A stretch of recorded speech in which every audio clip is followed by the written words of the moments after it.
오늘 이 시간에는 소선지서 12개 보석 중에 5번째 말씀인 요나서, 요나 신드롬이라는 제목으로 말씀을 전하도록 하겠습니다. 여러분, 이 소선지서 중에서 가장 흥미로운 책이 있다면 어떤 책이겠습니까? 네, 저는 주저하지 않고 바로 이 요나서라고 말할 수 있습니다.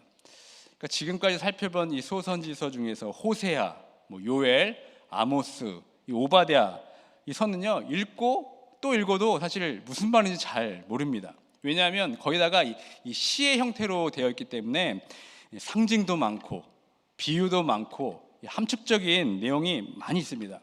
그래서 사실 눈에 잘 들어오지도 않고 내용을 이해하는데 많은 어려움이 있습니다. 그런데 여러분, 요나서는 어떻습니까? 이 요나서는 이 한 편의 드라마 같습니다.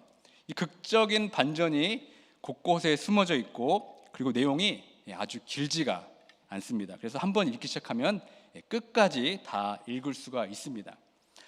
이 소선지서 중에서 요나서만의 이 가장 독특한 점이 있다면 무엇일까요?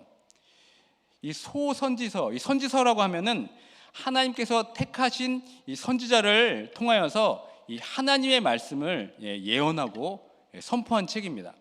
그런데 이 요나서에서는 이 하나님의 이 예언의 말씀이 딱 한 구절밖에 없습니다. 그 말씀이 요나서 3장 4절의 말씀, 우리 다 같이 한번 읽어보도록 하겠습니다. 시작. 요나가 그 성읍에 들어가서 하루 동안 다니며 외쳐 이르되 40일이 지나면 니느웨가 무너지리라 하였더니, 여기서 이 40일이 지나면 니느웨가 무너지리라, 이 5개의 히브리어로 된 말씀이 요나서에서 유일하게 하나님께서 예언하신 말씀입니다. 그러니까 나머지는 다 요나 중심으로 일어난 사건입니다. 그래서 요나서는 이 다른 소선지서처럼 하나님의 예언의 말씀보다는 이 선지자 요나의 이 자전적인 이야기가 담겨져 있는 것이 바로 요나서의 독특한 특징입니다. 저는 최근에 9번에 걸쳐서 토요 설교 때마다 요나서를 설교했습니다. 준비하면서 참 많은 인사이트들을 얻었습니다. 무엇보다 이 요나 선지자의 이 캐릭터가 너무나 독특했습니다. 어떻게 감히 하나님 앞에서 자신의 감정을 저렇게 드러낼 수 있을까? 어떻게 하나님의 선지자로서 노골적으로 이 하나님의 말씀에 불순종할 수 있을까? 어떻게 선지자라고 부름받은 자가 하나님 앞에서 배절하시게 막무가내로 나올 수가 있을까? 성경에서 과연 이런 독특한 캐릭터가 또 있을까? 이런 생각이 들었습니다. 무엇보다 이 가장 두드러지는 부분은 요나 모습 속에 볼 수 있는 어떤 신앙의 아이러니입니다. 요나는 우리가 선지자라고 생각할 때 기대할 만한 점들을 하나하나 무너뜨리고 있습니다. 분명히 선지자로서 해야 할 일이 있는데, 어떤 사명이 있고 목표가 있는데 그와는 정반대의 모습을 보여주고 있습니다. 요나의 행동 하나하나가 반전이 있습니다. 설마 그렇게까지 될 수 있을까? 라는 생각이 들 정도로 요나는 이 자신의 모습을 적나라하게 우리들에게 과감히 보여주고 있습니다. 그런 부분들을 하나하나 살펴보면 다음과 같습니다. 먼저 요나는 니느웨로 가려는 이 하나님의 명령에 불순종하고 어디로 갑니까? 다시스로 도망갔습니다. 사진을 한번 보여주시죠. 1장 3절에 보면요, 요나가 여호와의 얼굴을 피하여 다시스로 도망하기 위해서 어디로 가냐면 요바로 갑니다. 거기서 2500마일 떨어진 곳이 바로 다시스입니다. 그러니까 다시스로 가기 위해서 요바로 가서 요바에서 2500마일 떨어진 다시스로 배를 타고 이제 도망을 간 겁니다. 니느웨는 그 아수르의 수도로서 지금의 한 이라크 지역에 있다고 볼 수 있고요. 다시스는 정확히 알 수는 없습니다. 그러나 많은 학자들이 스페인 어디쯤에 있을 거라고 이야기합니다. 그러니까 니느웨와 아수르는 완전히 정반대되는 곳입니다. 그러니까 요나는 시작부터 지금 노골적으로 하나님의 명령에 정반대로 나아갔습니다. 그리고 다시스로 가는 배 안에서는 어떤 일이 벌어집니까? 여호와께서 큰 바람을 바다 위에 내리셔서 요나가 타고 있는 배 안에 풍랑을 닥치게 합니다. 이때 배 안의 모습이 어떻습니까? 풍랑을 만날 때 모든 배 안에 있는 사람들이 풍랑을 모면하기 위해서 이리저리 뛰어다니고 또 자신의 신을 부르면서 기도하면서 아주 살기를 애를 썼습니다. 그리고 배 안의 물건들을 다 밖으로 던지면서 모두를 구하기 위해 희생하고 있습니다. 그런데 요나는 어떻습니까? 배 밑에서 깊은 잠을 자고 있습니다. 오히려 배의 선장이 요나를 깨워서 일어나서 하나님께 기도하라고 다그치고 있습니다. 그러니까 세상을 깨우고 세상을 흔들어서 세상을 변화시키기 위해서 하나님의 말씀을 외쳐야 하는 요나는 오히려 지금 잠만 쿨쿨 자고 있습니다. 오히려 세상 사람이 요나를 흔들어 깨우고 있습니다. 그리고 기도 좀 하라고 지금 다그치고 있습니다. 이런 위기 앞에 요나는 너무나 태어납니다. 그래서 풍랑을 잠재우기 위해서 제비를 뽑았을 때 요나 자신이 뽑히게 되자 요나는 사람들 앞에서 아무런 걱정 없다는 듯이 이렇게 엄청난 신앙의 고백을 남기고 있습니다. 요나서 1장 9절의 말씀입니다. 그가 대답하되 나는 히브리 사람이요 바다와 육지를 지으신 하늘의 하나님 여호와를 경외하는 자로다 하고, 그러니까 요나는 지금 자신이 제비를 뽑혀서 바다에 던져져서 죽을 위기 앞에 있는데 마치 아무 일 없다는 듯이 순교를 각오하듯이 이렇게 멋진 신앙의 고백을 하고 있습니다. 이 고백만 따로 읽으면 너무 은혜가 되는 말씀입니다. 그런데 이 요나의 고백과 이 요나의 처한 상황에 따른 요나의 행동은 전혀 맞지가 않습니다. 쉽게 말해서 덕이 지금 안 되고 있습니다. 오히려 세상 사람들은 풍랑 앞에서 희생을 하고 모두 동분서주하고 있는데 요나는 희생은커녕 지금 입만 살아서 지금 이야기하고 있는 겁니다. 결국 요나는 제비에 뽑혀서 바다에 던져집니다. 이때 하나님께서 큰 물고기를 예비하셔서 그를 삼키게 하셨습니다. 그리고 물고기 배 안에서 밤낮 3일을 지내게 하셨습니다. 이때 요나가 기도를 하게 됩니다. 그게 바로 2장의 내용이죠. 2장 전체가 다 그 기도에 대한 내용입니다. 사실 2장의 내용만 딱 떼어서 읽으면 이렇게 좋은 기도가 또 없습니다. 기도의 순서나 또 내용면에서 구성면에서 이렇게 좋은 기도는 없습니다. 그런데 이 기도의 전후 맥락을 따져서 읽으면 이 기도는 겉만 번지르한 기도입니다. 입만 살아있는 기도입니다. 회개의 모습은 온데간데 없습니다. 이 요나의 기도를 살펴보면 모든 사건의 원인이 자신에게 있음에도 불구하고 요나는 이렇게 기도합니다. 우리 다 같이 2장 3절의 말씀을 읽어보도록 하겠습니다. 시작. 주께서 나를 깊음 속 바다 가운데서 던지셨으므로 큰 물이 나를 둘렀고 주의 파도와 큰 물결이 다 내 위에 넘쳤나이다. 여기서 보면 요나는 이 자신의 잘못을 말하기보다는 어떻게 지금 기도하고 있습니까? 주께서 나를 던지셨으므로 또 주의 파도와 큰 물결이 나를 덮쳤다고 이렇게 지금 말하고 있습니다. 그러니까 자신의 잘못은 온데간데 없고 오히려 지금 하나님 탓으로 돌리는 것처럼 지금 기도를 하고 있습니다. 그리고 드디어 요나는 기도를 마치고 물고기 뱃속에서 3일 만에 나오게 되죠. 그럼 우리가 기대하는 바가 무엇입니까? 정신 차리고 어떤 변화된 삶, 또 새로운 삶, 또 온전한 순종으로 가야 가는 것이 우리가 예상하는 바입니다. 그런데 3장의 요나의 모습은 더 뻔뻔하게 나옵니다. 더 삐딱선을 탑니다. 요나는 억지로 이 하나님의 말씀 40일이 지나면 니느웨가 무너지리라 이 5마디만 외칠 뿐입니다. 그리고 이 사흘 길을 걸어야 하는 큰 성읍에도 불구하고 성경에 보면 요나는 하루 동안만 하나님의 말씀을 억지로 외칠 뿐이었습니다. 그런데 그때 놀라운 일이 생깁니다. 니느웨 사람들이 회개를 하기 시작합니다. 굵은 베옷을 입고 금식하고 회개하면서 하나님께 돌아가는 놀라운 일이 지금 생기게 됩니다. 이때 드디어 요나는 어떻게 됩니까? 폭발하고 맙니다. 하나님께 분을 토해냅니다. 이 죄로 인해 심판받아 마땅한 니느웨 사람들의 구원을 인정할 수도 없고 그렇게 돼서는 안 된다고 지금 하나님께 항변하고 있습니다. 그러니까 니느웨의 심판이 아니라 구원의 은혜가 널 흘러넘치자 요나는 결국 어떤 말까지 합니까? 내가 사는 것보다 죽는 것이 나에게 낫겠다. 이런 막말까지도 지금 하나님께 하고 있습니다. 이것이 바로 이 요나서에 비춰진 요나의 모습입니다. 전혀 우리의 신앙적인 상식과 맞지가 않습니다.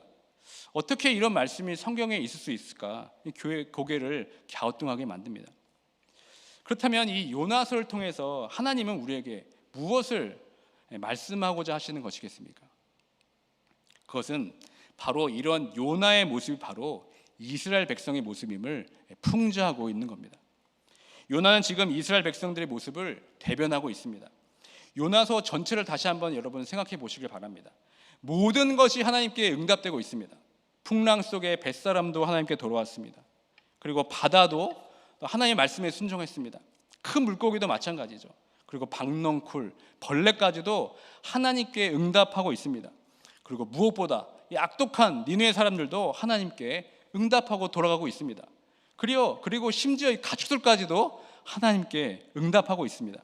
그런데 누구만 응답하지 않고 있습니까? 누구만 하나님께 순종하지 않고 있습니까? 바로 요나입니다. 그러니까 요나서에서는 요나 빼고 모두가 다 제자리로 돌아오게 되었습니다. 모든 것이 다 정상으로 돌아왔습니다. 그런데 요나서에서 유일하게 비정상으로 된 사람이 딱 한 명 있습니다. 그것이 누구입니까? 바로 요나 자신입니다. 그러니까 요나서는 의도적으로 이런 모습을 우리에게 보여주고 있습니다. 그 의도가 무엇이겠습니까? 이런 모습을 통해 누구를 드러나기 위함이겠습니까? 바로 이스라엘 백성이었습니다. 모두가 다 하나님께 돌아키고 있는데 정작 이스라엘 백성만 하나님께 돌아오고 있지 않음을 지금 폭로하고 있습니다. 이런 요나의 모습을 보면 이런 특징이 있죠. 정답은 다 압니다. 자신의 정체성은 물론이거니와 하나님을 경외하는 자라고 당당히 외칩니다. 그리고 기도도 얼마나 잘하고 있습니까? 그런데 그가 고백한 신앙의 고백과 삶이 완전 다릅니다. 이 정답 따로, 삶 따로의 모습을 지금 요나서에서 보이고 있습니다. 차라리 모르면 좋죠. 그런데 알기는 다 아는데 그렇게 살지를 못하니까 문제입니다. 이스라엘 백성도 마찬가지였습니다. 하나님을 믿습니다. 그리고 하나님께 선택받았다는 이 자긍심이 있습니다. 그리고 율법도 잘 알고 있죠. 그런데 삶이 그렇지 않았습니다. 아는 만큼 그렇게 살지를 못했습니다. 특별히 요나는 무엇보다 가장 중요한 이 하나님 아버지의 마음을 모르고 있었습니다. 이 세상을 향한 하나님의 진짜 마음이 무엇인지 모르고 있었습니다. 하나님 아버지의 마음은 이 세상을 심판하는 것이 아닙니다. 하나님께서는 이 세상에 단 한 사람이라도 하나님께 돌아오기를 원하고 계십니다. 하나님께서 이 세상 모든 사람들을 구원하시기를 원하십니다. 하나님도 잘 모르고 여전히 악독한 니느웨가 회개할 때 그들을 받아주시고 은혜를 베풀기 원하시는 그 하나님의 그 진짜 사랑의 마음을 요나는 지금 모르고 있습니다. 이 요나의 모습은 누가복음 15장에 나오는 예수님의 비유 중에서 이 탕자 이야기와 연결이 됩니다. 탕자 이야기 여러분 다 알고 계시죠? 거기 등장인물이 누구죠? 아버지의 품을 떠난 둘째 아들, 그리고 그 둘째 아들을 목놓아 기다리는 아버지, 그리고 그런 아버지 곁에 늘 있는 큰아들이 있습니다. 이 요나서의 전반부를 살펴보면 요나는 마치 둘째 아들 탕자와 같습니다. 하나님께 불순종해서 다시스로 도망간 요나와 이 아버지의 품을 떠난 둘째 아들이 일맥상통합니다. 그리고 요나서의 후반부에 그 요나는 마치 큰아들의 모습과 같습니다. 둘째 아들 탕자가 아버지께 돌아왔을 때 아버지가 아무 말 없이 받아주고 잔치를 베풀어주자 그에 대해 불만을 터뜨리는 이 큰아들의 모습과 니느웨 사람들이 하나님께 회개하고 돌아오는 것을 화를 내고 성내는 모습이 요나와 같습니다. 방탕한 둘째 아들의 모습과 모범생 큰아들의 모습이 이 요나 안에 지금 다 들어 있습니다. 여러분들 모습 속에는 누가 더 많은 것 같습니까? 둘째 아들 탕자의 모습이 많습니까? 아니면 큰아들 이 모습이 더 많은 것 같습니까? 딱 하나 고르기가 아마 어려울 것입니다. 우리에게는 이 두 모습이 다 있는 것 같습니다. 어떨 때는 하나님께 불순종하면서 멀리 떠나기도 하고, 어떨 때는 큰형처럼 이 하나님의 은혜가 누군가에게 낭비되는 것처럼 드는 생각 때문에 괴로워할 때도 있는 것 같습니다. 그러나 대부분 우리들은 예전에는 둘째 아들 탕자였다가 이제는 큰형의 모습으로 살아갈 때가 더 많이 있는 것 같습니다. 이 신앙생활을 오래하면 오래할수록 더 큰형의 모습이 더 많은 것 같습니다. 큰형은 지금 이 방탕한 둘째 아들의 귀환을 못마땅하고 있습니다. 도저히 그 큰형의 상식으로는 그런 방탕한 동생을 받아주는 아버지의 마음을 이해할 수가 없었습니다. 그래서 동생을 위한 잔치도 가지 않습니다. 멀리서 불만만 쏟아내고 있습니다. 마치 요나가 하나님이 구원하시길 원하는 니느웨를 거부했듯이 지금 큰형도 둘째를 거부하고 있습니다.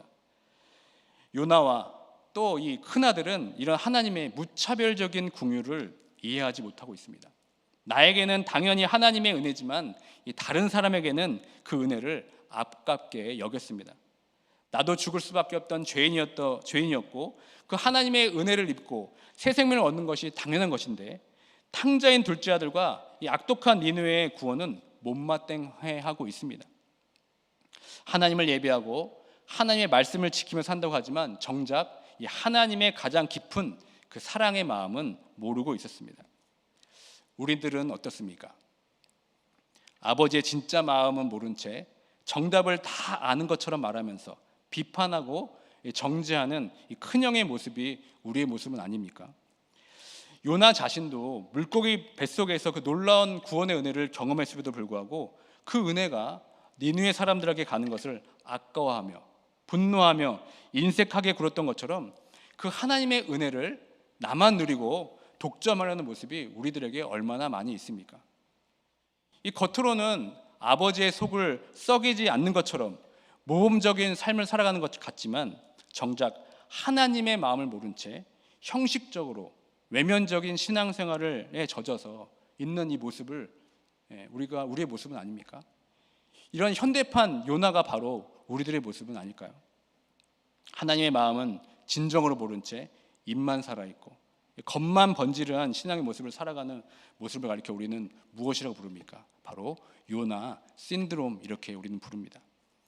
요나 신드롬은 하나님 아버지의 마음을 모르는 것부터 시작이 됩니다. 악을 행하던 니느웨의 돌이킴과 회개는 무엇보다 하나님의 가장 큰 기쁨이었습니다. 누가복음에 돌아온 둘째 아들 탕자를 대하던 이 아버지의 마음도 같습니다. 그런데 아버지 하나님의 마음을 모르니까 어떻게 됩니까? 하나님 아버지의 그 은혜가 나 말고 다른 사람에 흘러가는 것을 못마땅해 합니다. 더군다나 내가 미워하는 사람, 나를 괴롭히는 사람, 나를 정죄하는 사람에게 그 하나님의 은혜가 미치면 못 견디게 됩니다. 막 짜증이 나고 그런 은혜를 베풀어 주신 하나님을 이해할 수가 없습니다. 자꾸 화가 납니다. 혹시 요즘에 여러분 신앙생활 하면서 막 화가 나시는 분이 혹시 계십니까? 이 교회만 생각하면 막 짜증이 나고 화가 나시는 분들이 있으십니까? 그렇다면 어쩌면 우리들은 요나 신드롬에 걸려 있는지도 모릅니다. 내가 받았던 그 하나님의 은혜보다 나의 생각, 나의 의가 앞서기 때문에 화가 나고 짜증이 나는 겁니다. 모든 것이 은혜로 시작하면 문제가 없는데 나로부터 시작하니까 문제가 생기게 되는 겁니다. 그러면서 이 하나님의 은혜보다 나의 공로, 이 자신의 공로가 앞서기 시작합니다. 그리고 다른 사람을 포용하기보다는 자꾸만 선을 긋게 되죠. 그리고 주는 것에 인색해집니다. 나도 그렇게 하지 못하니까 남도 하지 못하게 합니다. 이해하기보다는 정죄하기 바쁘죠. 자꾸 마음이 좁아집니다. 뭐가 그렇게 억울합니다. 원망이 생깁니다. 나는 되고 너는 안 된다라는 이 영적 교만도 생기게 됩니다. 부정적인 생각과 이 부정적인 입술이 멈추질 않습니다. 마치 자신 눈에 있는 들보는 보지 못하고 남의 티만 지적하며 정죄하게 됩니다. 이것이 다 요나 신드롬의 특징입니다. 내가 죄인 되었을 때, 내가 연약했을 때 받았던 그 하나님의 사랑, 그 은혜는 망각하고 어느새 내가 하나님의 그 자리에 서서 누구는 되고 누구는 안 되고 무엇은 되고 무엇은 안 된다고 스스로 판단하고 결정하고 있다면 우리는 이 요나 신드롬에 걸려 있는 겁니다. 요나서의 마지막도 그렇고 이 탕자의 비유도 마찬가지로 두 이야기는 모두 미종교로 끝이 납니다. 하나님의 진짜 마음은 모른 채 이런 영적 교만과 독선에 빠져있는 이 요나 신드롬에 걸려있는 우리들에게 하나님께서는 마지막에 이렇게 질문하십니다. 요나서 마지막 절과 탕자의 비유 마지막 절 한번 다 같이 한번 읽어보도록 하겠습니다. 시작. 하물며 이 큰 성읍 니느웨에는 좌우를 분별하지 못하는 자가 12만여 명이요 가축도 많이 있나니 내가 어찌 아끼지 아니하겠느냐 하시니라. 누가복음입니다. 이 내 동생은 죽었다가 살아났으며 내가 잃었다가 얻었기로 우리가 즐거워하고 기뻐하는 것이 마땅하다 하니라. 아멘. 좌우를 분별하지 못하는 자를 내가 어찌 아끼지 아니하겠느냐, 이 말씀과 내가 잃었다가 얻었기로 즐거워하고 기뻐하는 것이 마땅하지 않겠느냐, 이 말씀은 동일한 하나님 아버지의 마음을 말하고 있습니다. 이 말씀은 요나에게 그리고 큰 아들에게 그리고 지금 우리들에게도 동일하게 말씀하고 있습니다. 우리가 요나 신드롬에서 벗어나기 위해서 가장 필요한 것은 이 하나님을 모른 채 죽어가고 있는 이 세상 사람들 향한 이 하나님의 그 애타는 사랑을, 그 마음을 우리가 알아야 됩니다. 그리고 그 하나님 아버지의 마음을 알기에 하나님께서 가장 기뻐하시고 즐거워하시는 그 구원 사역에 우리가 자발적으로 동참할 때 우리는 이 요나 신드롬에서 벗어날 수가 있습니다. 요나서도 그렇고 탕자의 비유도 그렇고 열린 글로 글을 맺습니다. 이제는 우리가 그 요나의 자리에 서서, 그 형의 자리에 서서 우리는 하나님 앞에 그 질문에 우리는 답을 해야 합니다. 그렇다면 요나서는 내가 어찌 아끼지 아니하겠느냐, 이 하나님의 질문에 어떻게 답을 했습니까? 요나서에서는 요나 스스로 어떻게 답을 했는지 알려주고 있지 않습니다. 우리는 잘 모릅니다. 그러나 저는 요나가 그 질문에 분명한 답을 했을 것이라고 생각됩니다. 비록 속 시원하게 그 답을 우리들에게 보여주고 있지는 않지만 요나는 선지자로서 하나님의 마음을 모른 채 불순종하며 하나님께 분노했던 이 자신의 부끄러움을 요나서에 담고 이렇게 우리에게 도전하고 있는 게 아니겠습니까? 여러분들은 나처럼 부끄럽게 살지 마시길 바랍니다. 영적인 독선과 교만에 갇혀 있지 않길 바랍니다. 하나님의 은혜를 나만 누리고 독점하지 마시길 바랍니다. 이제는 그 은혜를 내게서 멈추지 말고 이제는 조건 없이 아무 공로 없이 받은 그 은혜를 베풀고 나눕시다. 그것이 진정 하나님이 원하시는 것이라고 조용한 외침을 우리에게 전하고 있습니다. 그것이 진정 하나님의 마음을 아는 것이라고 요나서는 우리에게 답을 보여주고 있습니다. 하나님은 그 누구도 잃어버리질 않길 원합니다. 이제는 우리 안에 있는 요나의 모습, 이 큰 형의 모습을 버리시길 바랍니다. 우리가 하나님 아버지의 마음을 진정을 안다면 우리는 우리의 손을 펴고 우리의 다리를 움직여서 그 하나님 사랑에 멀어져 가고 있는 사람들을 찾아가야 될 줄 믿습니다. 이제는 요나처럼 우리가 스스로 판단해서 그 사람은 믿음이 없어, 그 사람은 신앙이 없어 단정하고 포기하지 않길 바랍니다. 누군가에게는 우리도 믿음이 없고 신앙이 없는 사람일 수도 있습니다. 그러나 하나님의 사랑은 우리의 판단과 생각을 뛰어넘습니다. 하나님은 모든 사람을 사랑하십니다. 하나님은 모든 사람이 구원받기를 원하십니다. 우리 주변에 여전히 하나님을 믿지 않는 사람들이 많이 있습니다. 또 여전히 보이지 않는 우리 교회의 성도분들도 많이 있습니다. 우리 생각으로 그 사람은 안 돼, 저 사람은 안 돼 라고 단정짓고 포기하지 않기를 바랍니다. 우리는 포기할지 모르지만 하나님은 끝까지 포기하지 않으시는 분인 줄 우리는 믿습니다. 내가 받았던 하나님의 은혜와 사랑은 무차별적입니다. 무조건적입니다. 회개하는 모든 이에게 사랑과 긍휼의 하나님이심을 기억하고 그 하나님의 마음과 하나가 될 수 있는 모두가 되길 주님의 이름으로 축원드립니다. 그래서 나로 인해 그 하나님의 은혜와 사랑이 막혀서는 안 됩니다. 우리의 몫은 그저 그 하나님의 사랑을 전할 뿐입니다. 하나님의 말씀을 그냥 뿌릴 뿐입니다. 나머지는 하나님께서 책임지십니다. 더 이상 요나 신드롬에 갇혀 있지 않길 바랍니다. 나 때문에 이 하나님의 사랑이 멈춰져서는 안 됩니다. 이제는 니느웨 사람들이 회개하고 돌아왔을 때, 그리고 죽었던 탕자가 돌아왔을 때 즐거워하고 기뻐하는 아버지의 마음을 우리도 누리길 원합니다.